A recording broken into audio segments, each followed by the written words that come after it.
உங்களுடன் ஸ்டாலின் இந்த திட்டத்துக்கு பேர் வைக்கிறாங்கல்ல. அப்ப இந்த திட்டத்தின் மூலமாக என்ன செஞ்சிருக்காங்க? கட்சிக்கு ஏதாவது அஜெண்டா இருக்கா? ஒண்ணும் இல்ல.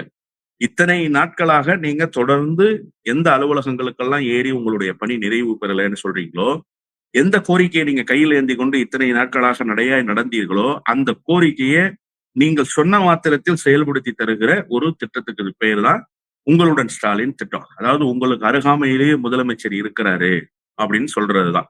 அந்த திட்டத்தை செம்மையாக செயல்படுத்தி பல இடங்கள்ல பார்க்கிறோம். சட்டமன்ற உறுப்பினர்கள் நேரடியாக களத்துல போய் கேட்கிறாங்க குறை நிறைகளை. மக்கள் பிரதிநிதிகள் கேட்கிறாங்க. மின் கம்பங்கள்ல மின் கசிவு இருக்குன்னு சொல்ற செய்தியை கூட 6 மாசமா நாங்க வந்து ஏஇ கிட்டையும் ஜேஇ கிட்டையும் போய் சொல்லிட்டு இருக்கோம். செவிசாய்க்க மாட்டேங்கிறாங்கன்றாங்க.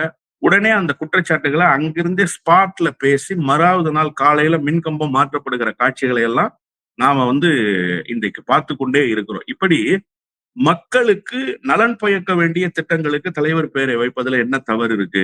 எந்த தவறும் கிடையாது. இப்ப மோடி வீடு கட்டும் திட்டம், பிரதம மந்திரி வீடு கட்டும் திட்டம்னு பேரு. பிரதம மந்திரி யாரு? மோடி. அப்ப மோடிக்கு தான் அந்த புகழ் போய் நிச்சயமாக சேருது. அப்போ பிரதம மந்திரி வீடு கட்டும் திட்டத்துக்கு வீடு யாரு கட்டி கொடுக்கணும்? பிரதம மந்திரி தானே கட்டி கொடுக்கணும். 80,000 ரூபாய் தான் கொடுக்குறாரு பிரதம மந்திரி. 80,000 ரூபாயில வீடு கட்ட முடியுமான்னா 3,30,000 3,50,000 வரைக்கும் ஆகுது காங்கிரீட் வீடுகள் கட்டி கொடுப்பதற்கு. அந்த காங்கிரீட் வீடுகளை மாநில அரசு கட்டி கொடுக்குது. அப்புறம் பேரு மட்டும் பிரதம மந்திரி வீடு கட்டும் திட்டம். இது வரைக்கும் எந்த அரசாவது போச்சா?